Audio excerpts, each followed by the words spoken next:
Hey y'all, today on the show we got Nathan, Jacob, and Sam from the band Oceanic. In our conversation today we talked about the importance of live performance, we talked about digital promotion versus touring and IRL promo, and we also talked about getting a manager and booking agent and how all that goes. We also obviously dove into their mixtape, and we played a weird game called the Ocean Draft. You'll have to see what that's all about. This is our last episode for season 1. We'll be back in a few weeks. I think it'll be the beginning of October when we're back, October 2nd. So if you see this channel dead for a few weeks, don't worry, we'll be back. tapeclub.substack.com is where you can go to sign up for the newsletters and the podcast, and you can even sign up if you want for the paid tier, which has cassette tapes that'll get mailed to your door. If you have any questions, you can either leave a comment below. I might not respond to that, but for sure I will respond if you email hi@tapeclub.biz. All right, enjoy my conversation with Oceanic. All right, I got Nate, Sam, and Jacob from Oceanic here. Guys, welcome to the show. Thank you for doing it. And I had to line you up as the season finale because I was like, if we're going to have this many people on the show, I'm going to need a whole fucking month to edit this. Right. Guys, thank you for being here. Why don't you go ahead and introduce yourselves for the audio listeners and say your names so they can match a voice to a name. I'm Nathan. I'm the lead singer. That's it. I'm Jacob. I'm the guitarist. And I'm Sam, and I play bass. I like to start every show with a little segment.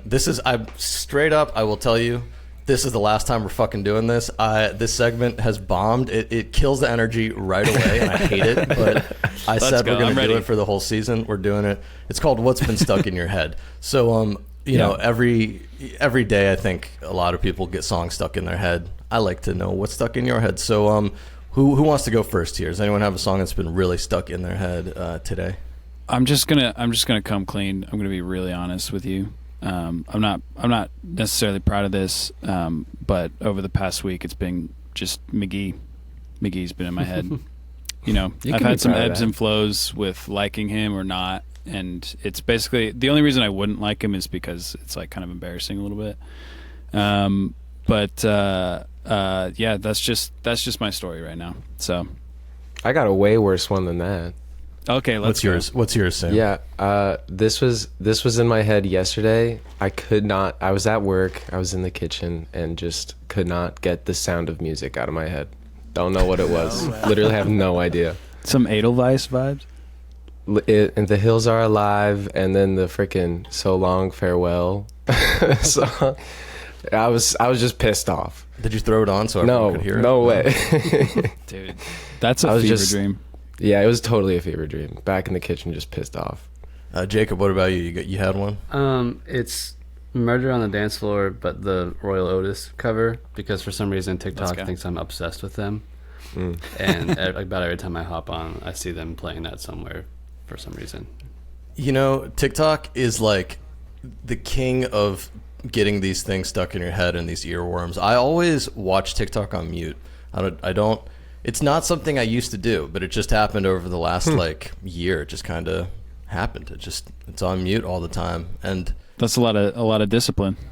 It's not as fun. It's not as fun on mute. You know, you gotta fucking crank it to 11, bro. Blow the speakers up with the fucking TikTok noises. That's right. Full audio in the coffee shop. Yes, of course. Or on the plane. I was on a flight recently, like in the last couple months, and some guy had the audacity, literally was just watching whatever the fuck he was watching on his phone, just the speaker was on, no headphones, nothing. And did I say anything? No, because I'm a little bitch. I didn't say anything. Yeah. But jail. For me, it's a band called The Dismemberment Plan. I don't know if you guys have ever heard of them.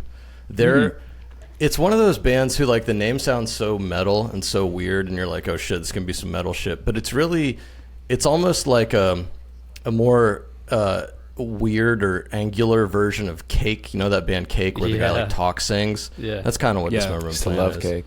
Yeah, so there's a song by sick. Dismemberment Plan called Ellen and Ben, which is a cool one. You guys, check it out if you haven't heard it. But cool. Definitely an acquired taste, that band. So don't just randomly jump in, because you're going to be like, what is this? What am I listening to? This is not Murder on the Dance Floor. Yeah, it's not. Put on the next. I've saved it. I'll text you later about Yes, please. Oceanic is the band, right? That's y'all. And That's correct. I've seen you guys a few times. I used to live in New York, and you guys would come up there and play wonderful venues like Alphaville, the beloved Alphaville. And usually when a band plays at Alphaville, they just kind of show up with their instruments, and then they turn on whatever light is back there, and then they play the show, and they leave. You guys always, every time I've seen you, you bring a whole different kind of energy to every live set. And I wanted to talk about that today. I want to talk about the importance, I guess, of live performance in the current, like, independent DIY music sphere. I think there was a big moment where virality was championed. It was just like, you know what? Forget the live shit. Just, like, make content. We're content creators.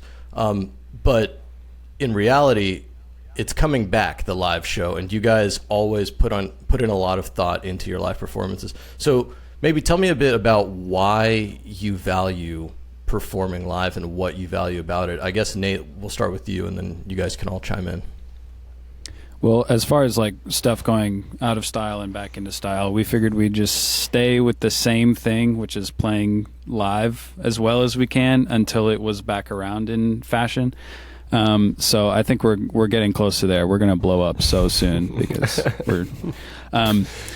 But I think it's really like that's the most fun part of it, for one thing. Like either writing in the studio together or playing the songs we write live. Like that's the fun parts. And so there's definitely some just like selfishly we didn't want to spend all our time on TikTok or whatever. But yeah, it's been the most obvious, like, oh, we can really get people involved with our band if we can get them in a room and play our live music for them. And then, you know, it's just like me watching a whole bunch of YouTube videos as a kid of like, you know, Coldplay or other bands that I like that are doing something crazy live and constructing moments and like fun little things beyond like, because I think it's really cool also for like a guitar band to just get up with guitars and rip it and like, this next song is about my mom, you know, this next song is about my girlfriend, you know, and like that's cool too. But our thing has been, but it can be a little flat. I was gonna say it's cool, but everybody does it. So like, yes, it's really cool when you can just get up there and fucking play the songs and it's insane and like your musicianship is what's on show. That's cool, but there's a reason that like the biggest live performances they're more than that. They're a little bit different, you know what I mean? And I think like you guys, you not only in I guess, you know, like the actual performance in terms of physicality or like, you know, going down into the audience and stuff like that, but in terms of the lighting, like you guys bring your own lighting setup and you do like you do almost your own stage design, like set design and stuff like that. So Sam, tell me a little bit about, you know, your experience with these live shows. Like how much do you just show up and just play, or do you help with the lighting as well? Like where do you come in? I mean, we are our own road crew for sure. Like playing a show for Oceanic is definitely, it requires a lot more energy than most other bands, I would say. Just because, I mean, when we're headlining, we're bringing our lighting rig, we're bringing our like visual video rig, and so, you know, we're just in a van. We don't have anybody to help set us up, so like we're on our own. But and we also have a bit more audio. Yeah, the mastermind behind all of it is our creative director Dan Karai. Total genius. Total like, he's the type of guy who like once he gets an idea in his head about some creative vision, he just like stops at nothing to achieve it. And that includes like financial obstacles. Like he's just the type of dude to go and do it. And so he designed all that for us. A lot of it's like his gear, and it's fun. It's just so fun. What's the relationship like with Dan? Jacob, like how do you guys collaborate? Is it a thing where he brings stuff to y'all, or do you guys sit down like maybe once every few months and go, okay, for the next tour we want to do this? Or yeah, Jacob, tell me a bit about that. That's a good question. I feel like a lot of being in a band and starting when you're younger and less intelligent about things is just kind of figuring it out as you go. And that's what my answer was going to be to like playing live. Like we just liked bands that put on really great shows. So we just knew like, I don't really know how to do anything, but I know that bands play shows and they look cool. So let's do that. And that's kind of like, that was like the start of things. And I feel like progressing the live show, it's always been like, what would be crazy, or how can we add visuals? All right, well, we did tube TVs for a long time, and it's like, all right, well, 1975 started doing that, so how do we not look like we're copying the 1975 anymore? and then so it is kind of like almost problem solving, and then also almost, well, problem solving, and sometimes the problem is just boredom. Like, oh, we've been doing that for a minute, can we do something else? Sometimes it's we're in a venue and the stage is on the floor in the side of a restaurant, and it's like, let's put the lights this way to make that work tonight. And then you're like, well, know what? That's kind of sick. Maybe we should try to do that everywhere in that way. Like, you learn as you go, kind of, right? Mm-hmm. Yeah, and yeah, just figuring out. And it is like the same way we write music. Sometimes we'll jam music before a rehearsal. Sometimes we're sitting with Dan in our rehearsal space, and we're like, it would be sick if we had like side lights because of this. I thought about that 2 weeks ago, and he's like, all right, we'll do it, or whatever. Like, it's just kind of flowy like that. One thing I wanted to ask, so you mentioned that sometimes in the venue the stage will be on the floor or something like that. At this level, it's interesting. You're kind of walking. There's a balance, right? You're trying to do this next level type stage show, a performance, but also, I assume, you can correct me if I'm wrong, some of the venues that y'all are booking aren't capable of this. They probably, like, I don't know, do they provide like plots and stuff like that, or tell you like where the set's going to be, or no, here's how much power we're working with, lights are going to go here, like, or yeah, Nate, tell me. Short a bit answer about is that. no. Yeah. And so I imagine you guys are having to deal with, maybe you show up the day of and you don't know what's going to be there, right, Nate?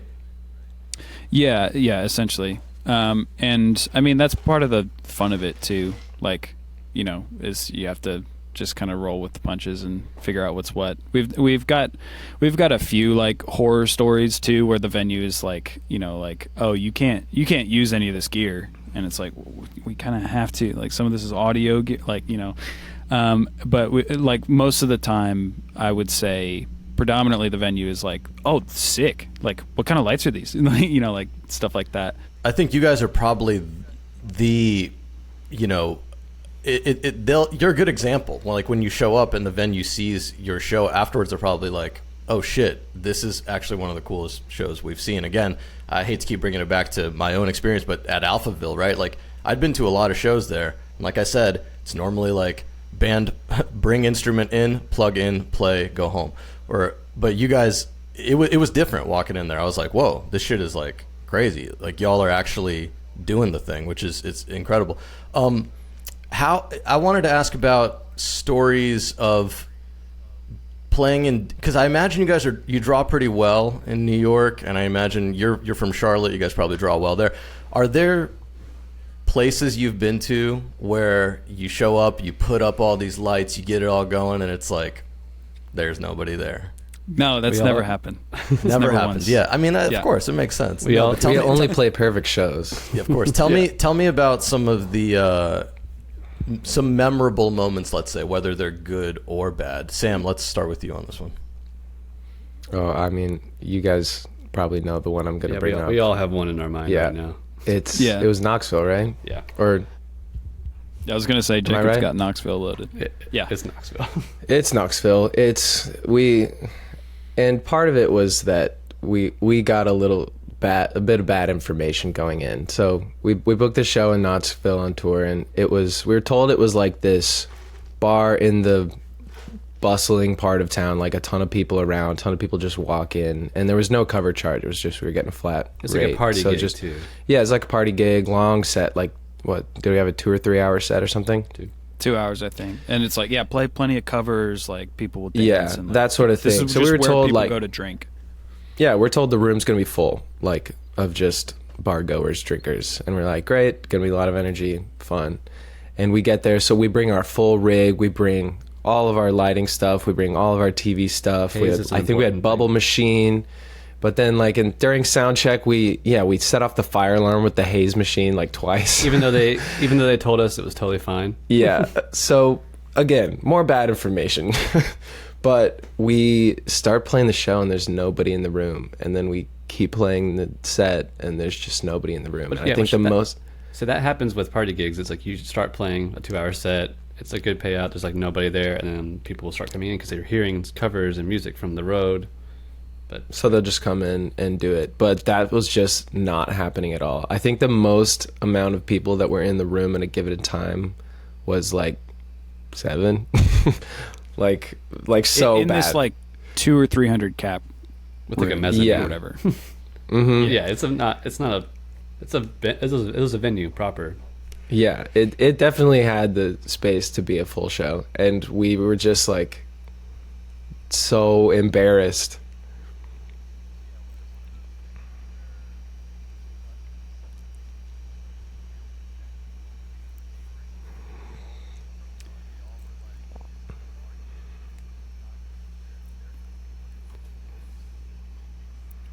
It might be like, obviously there's a miscommunication somewhere, but sorry, Jacob, go ahead.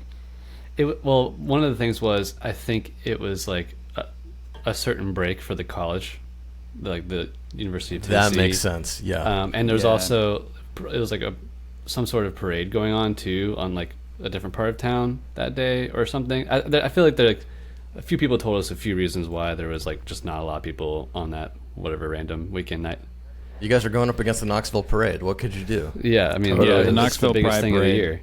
The best part of that show was Nate breaking the ice with like, it was like 4th or 5th song in. He just kind of goes, "So, are there any birthdays in the house?" or something like that.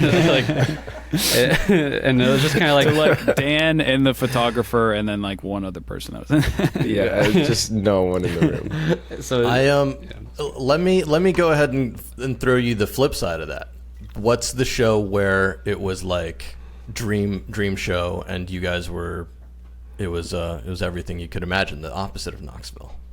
I would say 2 versions of it. One is we won a contest and opened for Judah and the Lion last year, so that's like a sold out 2,000 cap venue, and that was like all adrenaline. And then the guys in the band were so nice to us and like hung out with us for like 3 hours after their set. We were like, "What? Don't you have somewhere to go?" But they were super great. And then honestly, like this week we were in Chicago, and that was so sick. It was like, we bring a whole bunch of people in Charlotte, and they are kind of the same size in Chicago. So we like opened for a local band in Chicago, and they brought like hundreds of people out. The venue was so sick. Chicago is just awesome in general. And so it was just like, oh shoot, we get to, just kind of do our normal thing, but there's like hella people here, and it's fun as hell, and everyone's being nice, and everyone like likes our type of music, because maybe Judah and the Lion is more like folk rock kind of thing, and this was like we could be on a playlist with these guys, like, they're awesome. They're called Capital we found Soiree. them. Yeah, we found them because they were our related artists on Spotify. Oh wow, literally, yeah. That's interesting. So yeah, that's a whole different rabbit hole that I would love to go down. I'll have a couple questions about the digital crossover, I think, because that's just, you guys do a lot of you guys are, for all I'm talking about, y'all being a live act, you also work so fucking hard digitally. It's insane. Before I get to my question about content and all that, how long have y'all been a band? Jacob and I met and started it in fall of 2016, so 9 years now. What kind of returns have you seen, like, and growth patterns have you seen over that course of 9 years? Because I mentioned y'all work hard. Obviously, you guys are always touring. You guys are always playing gigs. Do you get the fulfillment when do you see growth? Like, are you like, holy shit, like that Chicago show, right? You're like, oh my God, it's a packed house and we're playing in Chicago. This is sick. I never would have imagined it. I'm sure there's highs and lows, but tell me a bit about the growth patterns. Like, do you see the return on your efforts that you're putting in? And if so, in what ways do you see that return? Nate, why don't you go? And then you guys can all chime in. Yeah, I was going to say the boys can tag in too. I think we've had I say 9 years, but we've had like various stages of like being really serious about it. So like obviously when we started, we were in college, and I mean for the first like few months or whatever, it was just me and Jacob, and then we got a little more serious about it, but we never toured outside of our college town sort of thing. And then we all moved to Charlotte together, and then we're like ready to go. We're making our album in the stew, like spirits are high, and then COVID hits in 2020. And so then it was like, what do we do now? And then since stuff opened back up in 21, 22, whatever, and we started playing a lot more shows, it's been a steady incline from there. So it's been a pretty even like return on investment. So we do 50 shows a year. We make that amount of fans, and some big mile markers, like we got our manager Benja. He came on and like started helping, and just like absolute legend of all time. He's all time. And then like we got a booking agent last fall, and that's been really helpful as well. And so it's just, a couple things have added up to where it's like, oh shit, something's like happening a little bit, like, which feels really, really good. After committing a third of our lives to it or whatever. And I think too, like we had a lot of success in the early days. Like we released 2 singles in 2018. And the first single we released like hit it. That was like golden era Spotify, algorithmic days. Mm-hmm. And we had that song, Party Song, which is the first song we ever released, that hit crazy numbers. Like it got on like the top US viral 50 whatever playlist that is. And so we were like, oh my god, like this is crazy success, like really early on. And then our next single, You, also did really great. So that momentum kind of, I think, carried us through the pandemic in some ways. Like, okay, if we hold off, like we can still see that success. Like we've seen it before, we can see it once this whole bullshit ends. Mm-hmm. So I think that kind of helped motivate us through the dark days of COVID as well. With all of the online stuff you do and all of the live stuff you do, you mentioned you do like 50 shows a year, and from that you get your fans, your new fans. But you also do a lot of stuff on TikTok, and I guess Instagram, I don't know. But I know you guys do stuff on TikTok. You'll like go live during rehearsal and stuff like that, right? During practice. I mean, we can even get further into it. You have, the website is crazy, and didn't you guys put like a little game, like a game on there, like a video game? Yeah, make a video game. Yeah, it's fucking. So you guys do a lot of shit like that's kind of digital, right? Mm-hmm. Do you think that you get more buzz and more fans and more new listeners from the online shit or from the live shit? Live shows are like instant. It feels like those are more instant fans for life, like because the reason you've been talking to us about all this stuff about live is just like it's a little bit bigger than what people expect. So like, and we also show a lot of personality from the stage, and so I think all of those connection points are like super easy for someone to latch onto. So like, there's less people in rooms, so that like, I mean, the shows are getting bigger, but like, from these small shows, you can only get so many fans. And then on TikTok, the live thing, going live during rehearsal, has kind of done that, because algorithmically it's showing people who want to see a band playing like right in front of them from their living room. And we're doing our live show, like we'll do the lights, we'll do the tracks, we'll do personality stuff too. Like it's a way to just bring the live show to people, but it's still not as big and crazy as a live show, so there's still reason for them to come to a show.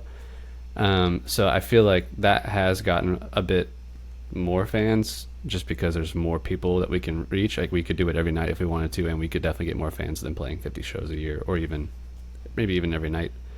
But they both have, like, I think, simultaneous value, and all of the decisions for doing any of this stuff is really just like out of wanting to connect with fans and connect with people, like.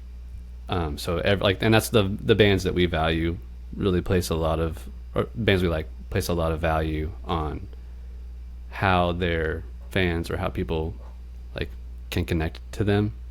So that really is like just the center of all of our decision making, is just giving people a lot of different points of connection. I think that our main motivation, whether it's live or whether it's digital, we want to give people something. Like that is such a focus for us, is like we want to give people an experience, and we want to give people something that they can remember and cling to and join and be a part of. It's not just asking. We don't want to ask something of people. We don't want to be like, hey, like, please, we're desperate, like, help us succeed. Like, that's not really what we're trying to do. We're trying to give people a good experience. We're trying to give people something that they can, benefit from. It's not for us necessarily, like it is, but it's also for other people too. And whether it's live or digital, that's what we're trying to do. That's a better way of saying what I was trying to say. I think it's really... No, don't sell yourself short.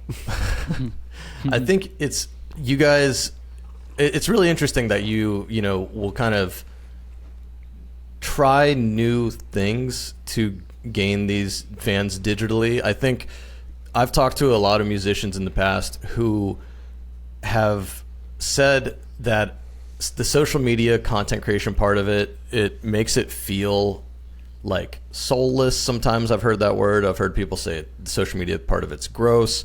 I've read a lot online on message boards where, artists are like, I can't believe that I also have to be making content all the time. I think you guys approach it in a really, it's like a breath of fresh air the way you approach it, because you're not, it seems like you're using that format of social media as like a new way to make art. You're not just repackaging your songs and being like, hey, here's me playing guitar. Like you kind of come up with new ways to use social media. So I think you guys do it in an interesting way, but the question is still there, I guess.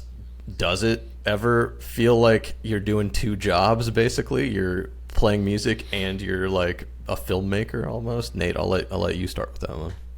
It does sometimes, or it can. Like I don't think I have like a perfect attitude about it, but overall it's like I feel like we could complain or we could just get to work, sort of thing. And like people, when music videos started becoming a thing, which is now like a legacy type of music promotional material, like they were pissed about that. They were like, listen to the music, I don't want to be in a video, what do you mean? So it's like new things come and go, and like that's fine. And I don't know, we could probably have blown up by now if we did make 200 videos of our last song or whatever, and like post them all on TikTok and refine. And we're like, I'm not super passionate about that, so we do as much as we can, kind of, but it can get there. It definitely feels like work, but there are also like moments of refreshment where like it accomplishes the same thing that like Sam just said. Like, we want to give people something that they want. We're not asking anything of them, and then all of a sudden in TikTok live, which is sometimes like it's 3 hours, sometimes we won't rehearse, or like we'll actually just meet to do the live, and that's like a whole thing. And in that live we'll see like people commenting like, hey, is Hayley here? Oh, I think she's probably working until 6. And like they're like, you would think they're friends, but they're all people who have met via our lives and like have come to know and follow each other, and like even like have met at shows, or like we go to Indianapolis for the first time and someone's made us bracelets because she's watched our lives and her mom's there and she like loves us. And it's just like, there's just like shout out Stella. The community building thing that we do value from the bands that we've loved. It can be accomplished by putting effort in online. So it is kind of like we've accepted it and seen it as just a part of a whole of what we do want to do. Yeah, and I have a great example of that from the last show that we just played in Chicago. A lot of people like make little bead bracelets and just hand them out to people at shows. And I had a girl, or she was our photographer for the show, but she had like seen us on TikTok and found us online. And she made a bead bracelet and gave it to me, and she was like, hey, I need you to give this to this person in, I think she said Columbus or something. Like, she was like, this person's gonna come to you at the merch table, you need to give this bracelet to them. We met online, and like I want them to have this. It was like, and that was just a crazy moment when like the digital community is overlapping with the in-person community, and it's like it's all part of the same thing, you know. It turned you into a mail carrier, so you were like, I'm gonna need a tip. I'm gonna need a tip. I'm gonna need $5. Right, Just it's truly my our passion. Yeah, exactly. We're trying to be Oceanic side quest. USPS is the kind of the main goal. I'm always repping for USPS, bro. I got the fucking USPS mailman right here. Let's go. That's the fact that was right there. For all the audio listeners, watch the video. It's better. Nate, I like that you said that music videos are a legacy piece of media or whatever, because I have been saying this for like 5 years. I'm like, when people are like, oh, you should just make a music video. Why? Who the fuck is going to watch it? No one watches music videos. They're so pointless. I remember when I was recording a few years ago up in Rhode Island with my friend Brad, I was telling him my theory on it. I was like, if you're going to spend money and time trying to make a little music video, just don't do it. Just save up more money or try to get more people involved and just make a short film using your music as the score or something, because you're obviously you just want to make a film, so just go ahead and make the fucking film. I don't know, I'm not a music video fan. I'm sorry, I hate to say it. And this is someone who, when I started my career, my goal was work in music videos, and then I did it for a few years and I was like, oh, this sucks. Like, dude, no one pays on time. This is awesome. I mean, I'm kind of with you a little bit. Like that's actually we'll save that one away as far as like make a short film with your music instead of like a music video. I feel like anything that's creative is most of the time more fun. The last music video I watched was a Travis Scott music video, and it was fire. It was so good. It was crazy. Let's go. Unrelated, but I feel like in this modern age, if you're going to spend like an indie band, I don't know, you can spend nothing on a music video, but you can also spend like up to like $5,000 and have like a better thing. Especially we have Dan, so if we had spent $5,000 and let Dan do his thing, it would be fucking so good. But in this day and age, like if you're still trying to break and you want to get more fans and you want your things to grow, like just spend that on making new music. Like, because there is the virality thing, like have a reason to post, which is new music's coming out. Have a reason for people to still care about you, which is have new music coming out. Have a reason for people to go to shows, which is have new songs to play at shows. Like just spend money on making music, and that is kind of a problem because the 2-year album cycle is very far gone, and it's getting quicker and quicker and quicker because of that. But that's just, if you want to be in a band, I think that's kind of the way the world is going. So, but even if you're not, like, even if you're a mad successful artist, like, I think I heard Anderson .Paak or something say that like the best video he ever made in terms of performance and views was his NPR Tiny Desk. Like, not a music, like that has done better than all of his music videos, and I think that would probably be pretty consistent across most big artists. I think that the idea of success in music is always so interesting because it's just this fleeting thing. Like, you can think of any fucking band in the world, and 99.9% of bands will have like one song that maybe kind of hit, and like that was their moment or whatever, so like you might as well just enjoy every day that you're playing with your friends, because like that's what it's about. It's about the act of playing the stuff, I guess. Yeah. Okay, sorry, I know we're going a little bit long on this first. I have 2 questions. One is going to be tell me about the tour and what's coming up, where you're going to be and all that. But before that, how, for people who might be independent musicians who don't have like a manager or a booking agent and stuff, how did y'all get hooked up with these people? Did they come to you? Did you come to them? And any advice you might give for younger musicians or DIY musicians who are looking to maybe get people on their team? Nate, I'll let you go for that one.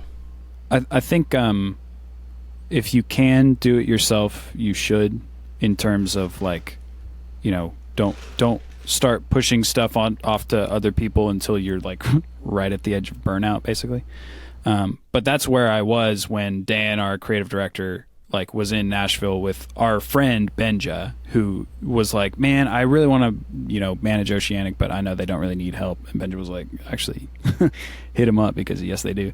And so it's definitely like a friend situation where like we're buddies with Benja. He wants to invest in a band, like that sort of thing. And so that's but also how that it's not because started. he's like wants to do management for like he has a management company. We found someone who needed us as much as we needed them, and that symbiotic relationship is like the best way. Like you don't want to be a small band and get on this big management and be their smallest fish because they're not going to care or like work hard for you, but you also don't want your best friend who knows nothing to do it either. You want like you're better off doing it than your best friend who knows nothing, I would say. Like, let me bring it back to the live performance part of this.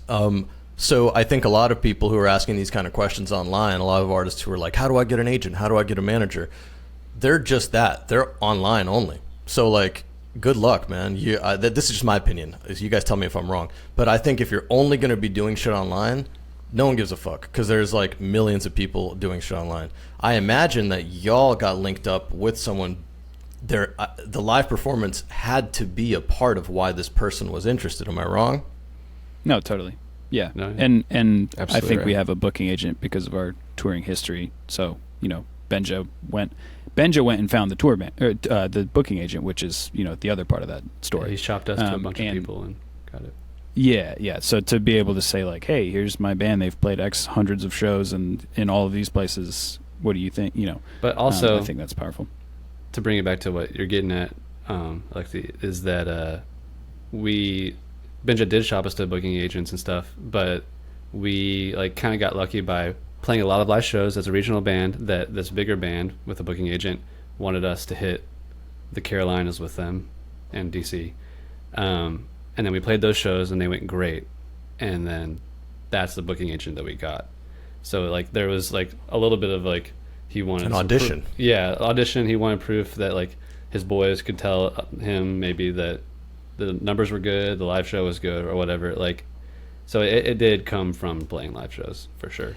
Definitely. And just to say one more thing for people who are smaller artists who are thinking about getting a booking agent or manager or whatever, it is definitely like you probably won't be able to find one that will work with you until you reach a certain threshold, because the way these people get paid is like they make a percentage of, like a booking agent gets paid a percentage of your ticket sales and a manager gets paid a percentage of your income or whatever. So it's like people are not going to be incentivized to work with you until you make a certain amount of money as a band in total.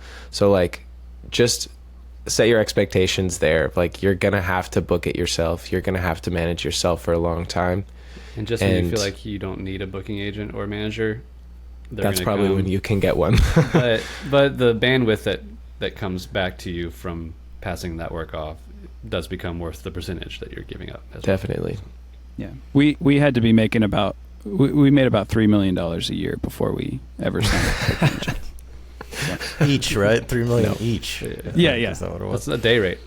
I think that is some very valuable wisdom for anyone who might be an independent artist, and that is why people listen to the J Card. They're like, I gotta wait till we're about 37 minutes in.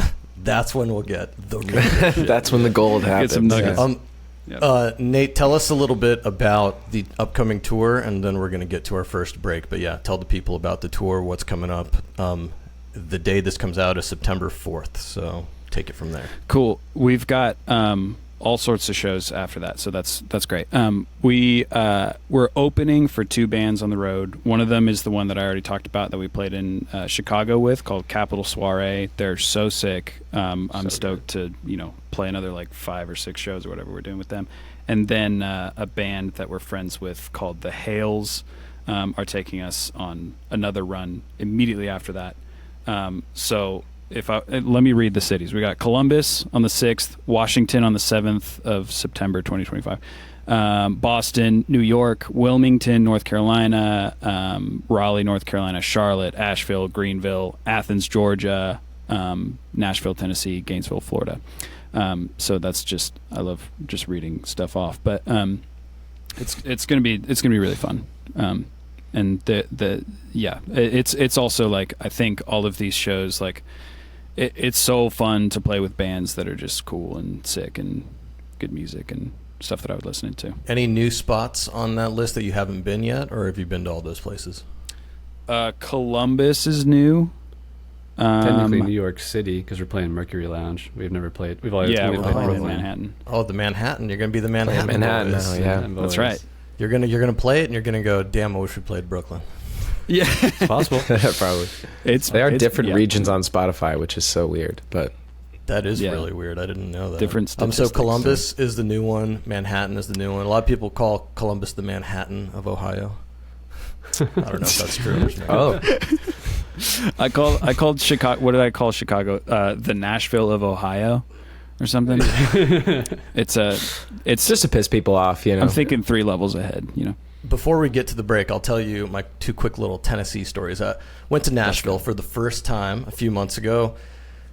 Gotta say, I don't know, man. I don't know. I to me, in my head, I was always like, this is probably like the LA of the South. And when I went, I was like, this is the LA of the South. You have to drive everywhere. It's just, it wasn't, you know, it's funny. I say this because one thing I did in Nashville, I went to a coffee shop, this shop right here, where is it? Matryoshka, and I bought a shirt because I loved the Marlboro branding type thing. I thought that was funny. Yeah, that's fire. And the coffee was really good, but I went to a city I didn't like and I bought a fucking shirt. What's up with that?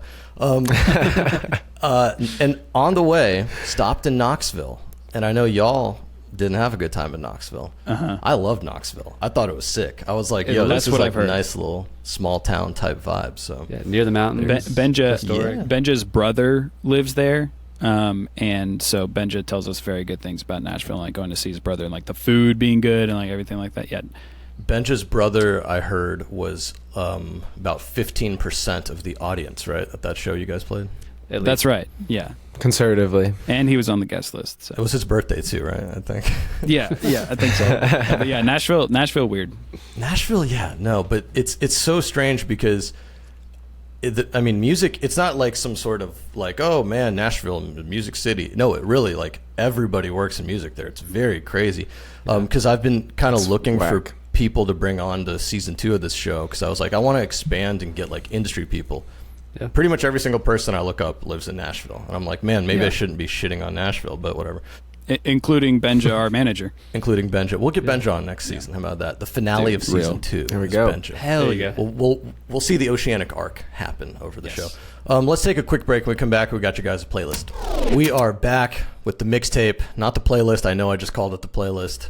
It's a mixtape. I still got to get into my own language here. So y'all each picked 2 tracks. And why don't you tell me a bit about what process you guys used? Was it collaborative? Were you like trying to come up with a formula how to balance each other's tracks out, or did you text each other maybe 10 minutes before the show and pick songs? It would be the second option there. Yeah, definitely. And I texted them last night. So. Next time I book you guys for this, I don't know who I got to go through, Benja or something, but I need more professionalism. Okay, I'm just joking with you. Okay, so let's get this started. We're gonna go in any order. You guys told me we're welcome to go in any order. So let's start with the song that was my favorite out of these. I'm gonna start it off with a bang because I think this one actually is like the outlier of these tracks. Seizure of Assets by Militarie Gun. So Nathan, tell me why did you pick this one? The guitars go, rah, rah, you know. That's kind of most of it. It's got I don't know, I could have picked like a Militarie Gun song or like a Turnstile song or like anything like that, but like I'm just loving that type of music, and I feel like this particular Militarie Gun song like has a little bit of like Third Eye Blind in it too, like Graduate kind of vibes, and I absolutely love that. When's the first time you heard of Militarie Gun, or how did you discover them? I think 2 years ago, I think I heard someone talking about them on a podcast, I'm pretty sure, and then they've like come up a couple times in conversation, but not that much, like because they're not huge, I don't think. Yeah, they're from Baltimore, I believe, right? Is that correct? Because we had Jackie and Spencer from Brain Rot Radio on the show earlier this year. Jackie's from LA, Spencer's from Baltimore, so we played a little game of Baltimore and LA bands, and Militarie Gun was one of the ones I picked. Maybe they're from LA though. Who the fuck knows? They're either from LA or Baltimore. That's for goddamn sure. Okay. That's funny. I thought it was Seattle, and Seattle would be the the most romanticized version of all that to me. So I'm gonna say Seattle, but Let's go with that. Why is Seattle the most romanticized version of any? What? Why? Well, just because like I don't know, just Seattle's edgy, bro. Have you been to Seattle? No, and that's fucking why. Sucks, dude. No, Seattle's like my second favorite. Oh, I city. love Seattle. No, guys, please. Seattle rips. Seattle's so boring, and everyone's so weird. Those two things are contradictions. The place can't be boring and the people weird. The people are. Did I say? Okay, the people are weird in a bad way. They're like cold. You know, it's some strangeness. It's the same shit I felt when I went to Minneapolis. I was like, the people here are like.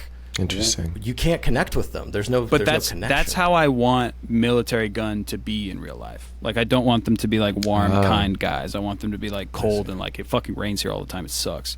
You know what I mean? Okay, well, okay, fair enough. Let's listen to a little bit of it. Here's Seizure of Assets by Military Gun. I can't believe it. Where could it go? They took my car. All right, next up, Sam, let's go with one of yours. Let's go with Mona Lisa by Porter Robinson. Tell me a bit about this tune, about Porter Robinson. How did you get to know this artist and this song? Yeah, dude, Porter is so sick to me. I think I'm really drawn to people sometimes with like such iconic sounds, like, and Porter just has exactly that. Like, even if he's not singing, like, even if it's just his production that you're listening to, you're like, oh, Porter made that. Like, I know it. He's just so like identifiable in that way, and I really like him. I guess one of the guys who used to drum for us, Joseph Stevenson, first put me on to Porter, and I really liked him back then. But then when this last album came out, 2024, called Smile, me and my wife were totally vibing with that. We saw him live in October, I think, here in Charlotte, and it was like one of the best shows I've ever seen, like top 3 probably. It was just, he puts on a crazy show. It's such high production. And this song was like one of the hardest songs at that show. I just fell in love with it. The production's cool. The synth line is epic. It's a great song for me. Well, so I was going to ask why Mona Lisa specifically, but it sounds like you fell in love with it at the show, right? Yeah, fell in love with it at the show. And it's like, it's one of those songs, it's like, I don't know, I love groove, and like that drum groove in the verse is like so sweet to me. And then the song just ebbs and flows so well, like it goes a ton of different places. So that's kind of why I like it. Well, let's listen to a little bit of it. Here is Mona Lisa by Porter Robinson.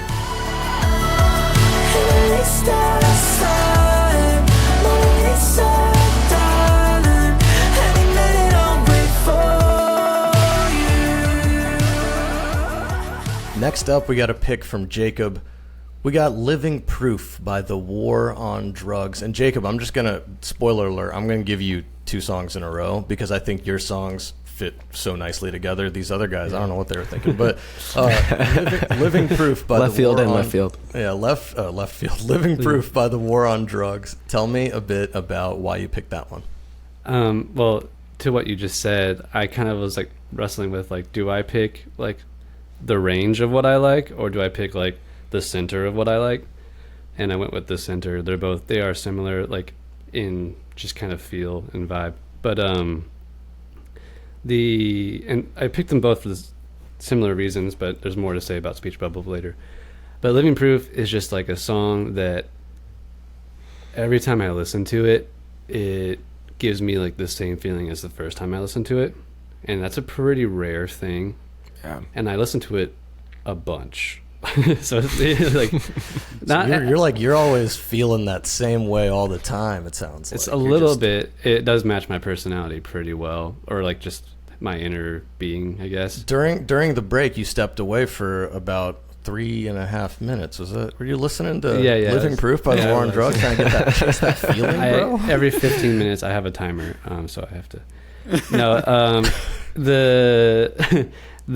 that song is very much attached to like late fall to me, because I think that's around when I first heard it. Maybe that's around when it came out. I can't remember like how in tuned I was to the war on drugs when that happened. But there's just like a lot of cold morning drives that I would just start that record, and that was the first song on the record, and it just like eases you into an emotion so well, that an emotion that I really enjoy. So like in the summer, I probably haven't listened to that song all summer, to be honest. But like now it's kind of becoming, it's here, it's coming close to the fall season. It's the season approaching. The season's almost here, yeah. And I do listen to music pretty seasonally, as far as like trying to match the emotion with the weather and how I feel that day. Like that's just like a way I kind of have to enjoy music that way, or else it'll become very educational and pragmatic, and I'll start not liking music.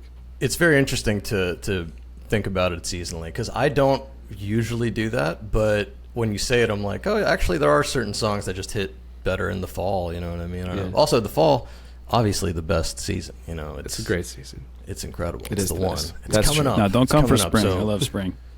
Yeah, no. Spring is where it's at. Spring is the fall of summer, you know what I mean? Yeah, no, that's true. That's true.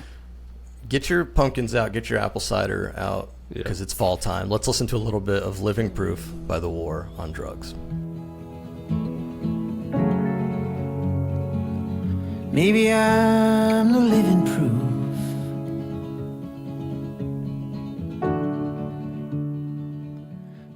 Jacob, the next one you have is Speech Bubble by Flyte. And so I didn't know anything about Flyte, full transparency, until a couple weeks ago. We had a guest on the show who had Flyte stuck in her head. And I was like, nice. I've never heard of this. And now I've heard Flyte twice in like a week. So tell me a bit about Flyte, a bit about Speech Bubble. Well, I love that for Flyte. Flyte is, they're like a duo singer-songwriter type of thing from the UK. And my partner has like loved them for a minute, and I liked hearing the songs when she put them on, but I never really paid attention to them, because I mean they're like, you know, they're just good songs, definitely inspired by the Beatles and like that kind of world. But I actually had a podcast for this band called In the Van, and I did a little segment with a few bands called In Their Van, where I like went to their show in Charlotte and interviewed them in their touring vehicle before their show, and just, you know, listen to them more, doing research for that. And the way that they talked about like everything that we talked about, kind of, not to be dramatic, changed my life a little bit. Just like they're just really well spoken guys, really well thought, and they talked about that whole record that Speech Bubble is on is like a love record, and all their music before that had been breakup records. And then just thinking about those lyrics and how it's like a love song, that the emotion of it does match how I like to feel emotionally, and like the way that he's talking about how he loves this person he's with in the song, I just found it to be like one of the most somber and like natural like stream of thought love songs that I've ever heard, and I just really liked it. Yeah, I think it's really interesting that you say that, like that, or that they said that they go from making breakup records to making a love record, because it's like, I don't know how y'all feel about your songwriting, but it's always, in my opinion, easier to write music that is like negative, you know what I mean? Yeah. Like whether that negativity, maybe pessimistic is the word, whether it's sad or whether it's like making angry thing, that's easier. It feels corny when you're writing a song and it's like, you know, a love song that's like all positive. It's just like, oh, this is something. There's no conflict here. Oh. There's no arc to this, you know. And that's the thing is, I do think the song does have a little bit of that arc, because it like the things that he's talking about is just like let us just live together. I just want to be with you and do these things. And so yeah, because it is so easy for a love song to become cheesy if you just like only access the like butterfly part of what there is to talk about with love, but there's like other things. But if you go too far into the like, I'm gonna love you when it's hard, it's gonna be like, that's also like, stop talking about that, please. The way that they do it is just like so poetic, I guess, is the easier phrase to say about that. Well, let's listen to a little bit of it. Here is Speech Bubble by Flyte. Somewhere only you could find me.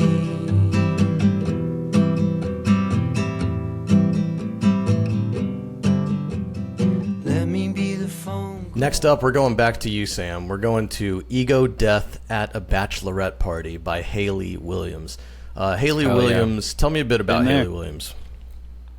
I mean, what else do you need to know? She's Paramore. She's Hayley Williams. She's the best. That's all you need to know about Hayley Williams. All right, let's listen to it. No, I'm just joking. No, if you don't know about Hayley Williams, then I feel sorry for you. But I love this song. I mean, the new project she put out, you can't call it an album because it's not. It's just a bunch of singles. But I don't know. I loved it. I love Hayley Williams. I always have. She's so sentimental to me. But I just love her lyric writing. I think she's super prolific in that way. And I think this is one of the best song titles of all time, probably. I love the title of the song. That's like half the reason why I like it, probably.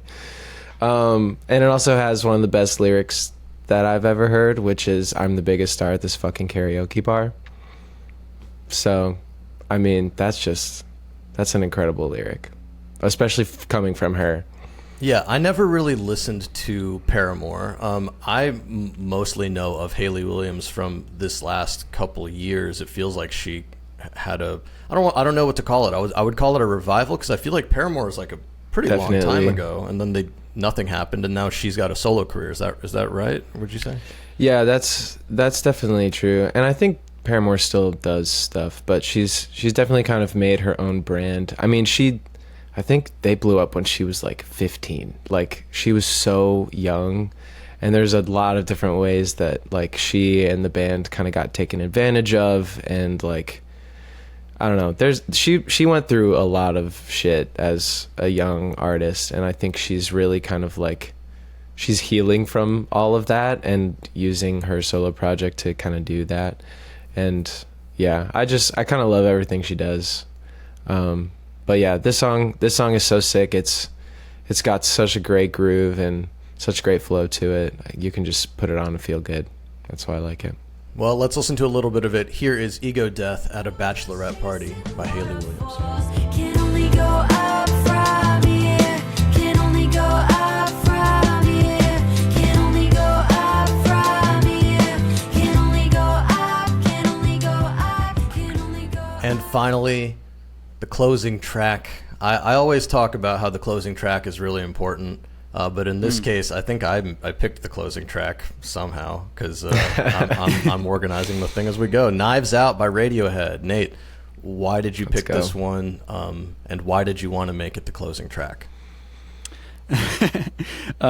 2 reasons. One is I feel like a lot of Radiohead songs, you have to listen to the whole song to be like, okay, I understand what this is and I like it. And with that song in particular, it just like starts and I immediately loved it kind of thing. Like one chord in and I'm like, I'm sold. I love it. Like, I love how the guitars sound. I love all of that. And the other more important thing is that I just recently started, whenever I can, I listen to a full album and I have the lyrics up on Apple Music or whatever. And I did that with that album, which is Amnesiac by Radiohead. And it kind of like made me love lyrics again. Like, I'm a singer, but like I kind of had fallen out of like, I'm just like, okay, I'm a melodies guy, kind of thing. So it was kind of my new, most recent revival in like caring about lyricism and the storytelling and like those sorts of things. Yeah, lyrics, when you read them, it changes everything. Like, there's this band who I've talked about a few times on here called Micro Disney, who I had like just discovered very recently. They're an old 80s band, an old Irish band. Sick. And they're so cool. And, when I heard them, I was like, oh, there's something weird and unique about this band that I'm like really gravitating towards. And then when I read the lyrics, I was like, oh, this dude is just like writing poems and like they're going to music. Like, it's insane. It's also interesting. Radiohead are one of those bands who I feel like different artists will a different part of their band will shine, right? So like, you could say like vocalists like this band a lot, or this band drummers grab Primus bassists love Primus. Like no one else really likes them but bassists or whatever. So like Radiohead, I was gonna say vocalists love Radiohead because Tom York, but then I think about it, I'm like, well, actually, guitarists love Radiohead too, and drummers kind of like them too. So they're all over the place. I was gonna give it you're a vocalist, so that's why you picked them, but I have to take that back. I think I almost like them good. more for the like most of the time I listen to like their synthier stuff, so the more in the Kid A direction of things. But this is the most recent album that I like really got into. So, and this is my favorite song from it. But yeah, that's actually a really good observation. They're just good as hell on kind of all fronts. So anyway, you look at it. Thank you. Especially if you like the sound. Good observation. You called Radiohead good. Yeah. Thank you. Yes. Very interesting. I'm distinguished. Very, very astute. He sounds like a mosquito, is what I was saying, and I love that. Yeah, he's buzzing, absolutely buzzing. Let's listen to a little bit of it. Knives Out by Radiohead.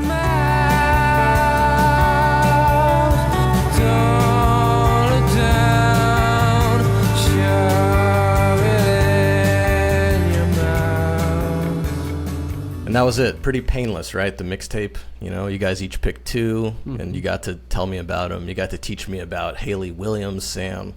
Jacob, you got to tell me about how you can write like a love song with an arc. And Nate, you told me Tommy York sounds like a mosquito. So we, all the highlights. Got all our bases covered. Guys, thank you for doing that mixtape. Let's take a quick break. We're going to come back. We're going to play a little game, and then we'll get you the hell out of here. All right, for the game today, we're going a little bit out of left field. This one doesn't necessarily have to do with music like most of our games have. We've done Build the Bill. We've done music tier lists. We've done blind rankings. But today, you guys are Oceanic, right? So we're doing the Ocean Draft. That's right. The Ocean Draft is what it is. Let's go. You guys are going to be drafting your top 3 each of ocean-related things. It can be anything, no matter how you want to connect it. Connect it however you want. So, Nate, we're going to start with you. What is your first pick in the Ocean Draft? Well, first of all, honored to go first because I think I might be stealing an answer from either Jacob or Sam. But the band Ween is my first pick because of their song Ocean Man. And that's kind of our theme song as a band. So it is our theme song. Ocean Man. It's a brilliant song, and that's right. I think that is an incredible first pick. So, Nate, you got Ween as your first ocean-related thing. Sam, you're next. What do you got? I'm going to go with the Marianas Trench. Depressing, scary. Shit. Nobody knows what's down there. That shit freaks me out. That shit freaks me out. I'm going for power. Sam with the deep answers, if you will. All right, so Marianas Trench is the second pick. I'm thinking we should go snake style. So, Jacob, let me give you 2 picks in a row here because that makes sense to balance it out, right? Sure. So Yes, absolutely. Fiber optic cables. Ooh, Because what a pick. Because the Hell internet's yeah. awesome Wow. and things like that. So true. You're building a high-tech squad here. Yes. And then salt. Oh. Yes. 'Cause, Not so high-tech after all. Not high-tech. All right, so fiber optic cables and salt. High-tech, high flavor. Yeah, high-tech, high flavor, high concept. can't live without either. Yeah, salt is a great pick, and a sleeper pick to get it second in the second round. I mean, is pretty crazy. Sam, back to you. Marianas Trench was your first pick. What do you got coming up? I'm gonna go for the stealing one from Jacob here, which is rum. I'm taking rum. I think rum is the best spirit to have on the beach, and I love rum. All right, so we got rum and Marianas Trench. You got an interesting one going. Nate, I'm trying to you. have a dark night. That's what it sounds like. Yeah, Nate, back to you. You got 2 picks in a row here because this is the snake style, and this is going to be your last 2. So yeah. Okay, well, I have Ween to. so far on the board. We got Ween on the board. I have to go to a fourth pick because Sam went with Marianas Trench. So first I'm going to say Dolphins because that's important. You know what I'm saying? They're very smart. That's important. That's a really great way to sum it up. I'm going to go with Dolphins because that's important. Yes, yeah, it's important, and they're Very smart. important. They're horny. They're very kind as well. And then I'm going to go with British Petroleum Crude Oil as my last pick because I'm gonna Greta Thunberg style use this as my platform to say we got to clean the oceans. I love it. I love that. Wow. Yeah, that's big. Big Thank you. true. Thank you. And I think we can all say that Nate is an activist, and we all knew that going in. Yeah, not only is he an activist, but his framing on his videos is insane too. Very, very dramatic. Just chilling at the bottom of the frame. Am I? Oh, that's not how it looks on mine. Oh shit! Well, you'll see how it looks on YouTube. Sam, Nate, go back, please, because we're already over an hour into this. Yes, it's like he's got the Larry David thing going on, you know. Where he's like, Sam, what's your last pick in the Ocean Draft? Yeah, I'm gonna go with Ocean's 11, the movie. One of the best heist movies of all time. Yeah. And so I could ask, are you going with the original George Clooney, Brad Pitt? George Clooney one. Yeah, the George Clooney one, right? OG for sure. The OG was a great from movie. the 60s. Oh, really? Yeah. There was an original one with Frank Sinatra and I think Sammy Davis Jr. and a bunch of people. So actually I should actually watch that. Yeah, I've never seen the old one either, but I like the George Clooney. I didn't even know. One. Well, now I'm embarrassed. Don't be embarrassed. They're both great movies. And that's some crazy knowledge. That's some crazy knowledge. Well, there we go. I wish I didn't have. Marianas Trench, rum, and Ocean's 11. It's going to be a weird evening over there. Oh yeah. And that's what I'm about. And I'm about an experience. Hell yeah, in the wood panel room, baby. Jacob. Yeah. Tell me what's your last pick and close out this draft for us. And this one is specifically for you, Seattle. I love that city.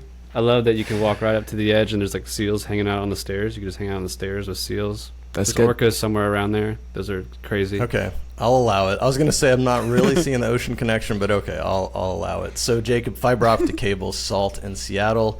Sam, Marianas Trench, rum, and Ocean's 11. Nate, Ween, dolphins, and BP crude oil. I didn't tell you guys this was a contest, but I gotta award the winner. Yeah. Sam, you win. Yeah. Let's Marianas go. Trench, rum, and Ocean's 11. That is a win right there. Amazing. Thank you guys for doing the first ever ocean draft, the first and only. Absolutely. Nate, why don't you take a second to plug Oceanic and where people can find y'all and what's coming up? Okay. Instagram at Oceanic Official. TikTok also at Oceanic Official, I think. We don't post on Twitter, so if you find it, sick. We are going on tour. Easiest place to find all the dates is in our Instagram or TikTok bio. We're on Spotify. Go follow us on Spotify. We're on Apple Music. We're on all those things. Actively thinking now. Oh, if you go on our website, we have an email list, and so you'll get everything early if you want, if you're interested, if you're down for that kind of thing. And EP coming out. That's right. It's called Everything I Want, I Need. And it will be out by November-ish, but no official date yet. Follow the Instagram. Amazing. And then listeners, viewers, as always, you're already here. You're at the end of this, so you know what this is. But if you don't, tapeclub.substack.com. That is where you can go. You can sign up. You can get the newsletter. You'll get this podcast. There's mixtapes. There's radio shows that come out every week. It's a great place to go. You can also, if you sign up for the paid tier, you can get these cassettes that'll get mailed to you. So that's kind of nice. And we will be off for the next 3 weeks in terms of this podcast. We're coming back October 2nd, taking September off. But when we come back for season 2, one thing is for sure, we will never, ever play What's Stuck in Your Head again. I fucking hate that segment, and it's gone. It's dead to me. I thought it was fun. Oh, thank you. Well, you know what? Next time you come on, I'll let you do it. Oceanic, thank you guys for coming on, and it's been a blast. And viewers, listeners, thank you for viewing and listening, and I'll see you next time. Bye. The J-Card podcast is a fully independent production. It is made possible by listeners and viewers just like you.